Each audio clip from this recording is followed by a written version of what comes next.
শেখ শাহজাহানকে ফের নোটিশ এনে নিখোঁজ শেখ শাহজাহানকে দ্বিতীয় নোটিশ।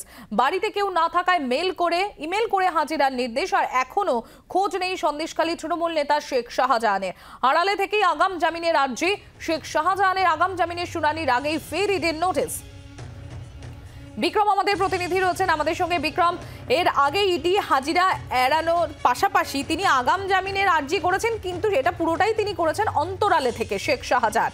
এদিকে দ্বিতীয়বার আবারও এনফোর্সমেন্ট ডিরেক্টরেটের নোটিশ শেখ শাহজাহানকে, আর এবার ইমেলের মাধ্যমে।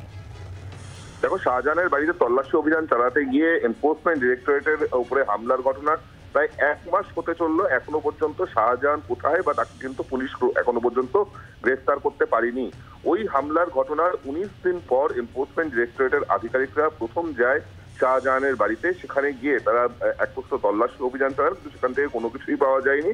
অপরদিকে এনফোর্সমেন্ট ডিরেক্টরেটের তরফ থেকে তখনই কিন্তু শাহজাহানকে বাড়িতে সেখানে নোটিশ দিয়ে আসা হয়, যাতে শাহজাহান তিনি গত 29 তারিখ হাজিরা দেন এনফোর্সমেন্ট ডিরেক্টরেটের দপ্তরে। কিন্তু দেখা যায় যে 29 তারিখ এনফোর্সমেন্ট ডিরেক্টরেটের দপ্তরে হাজিরা দেননি, হাজিরা এড়িয়ে যান শাহজাহান।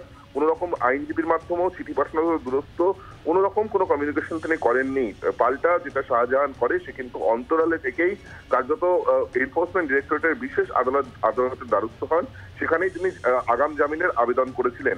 এরপর আগাম জামিনের আবেদনের ভিত্তিতে আজকে সেই শুনানি রয়েছে ইডির বিশেষ আদালতে। তারই মধ্যে আমরা যেটা জানতে পারছি যে দ্বিতীয়বারের জন্য এনফোর্সমেন্ট ডিরেক্টরেটের তরফ থেকে তারা নোটিশ দিয়েছেন শেখ শাহজাহানকে, এবং যেহেতু তার বাড়িতে কেউ নেই, বাড়িতে তালাবন্ধ অবস্থায় রয়েছে, সেই কারণে তাকে এই সেকেন্ড নোটিশটি মেল করে পাঠানো হয়েছে, এমনটা আমরা ইডি সূত্রে জানতে পারছি। অপরদিকে আজ কিছুক্ষণ বাদেই কিন্তু আজকের এনফোর্সমেন্ট ডিরেক্টরেটের বিশেষ আদালতে সেখানে শেখ শাহজাহানের আগাম জামিনের আবেদনের ভিত্তিতে যে শুনানি, সেই শুনানি শুরু হওয়ার কথা। সেখানে এনফোর্সমেন্ট ডিরেক্টরেটের আইনজীবীরা কি সওয়াল করেন, পাশাপাশি শেখ শাহজাহানের আইনজীবীরাও বা কি সওয়াল করেন, সেটাই কিন্তু আপাততভাবে দেখার বিষয়।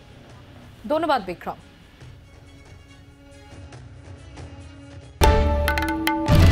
বাংলার আওয়াজ, বাঙালির আবেগ, জি 24 ঘন্টা।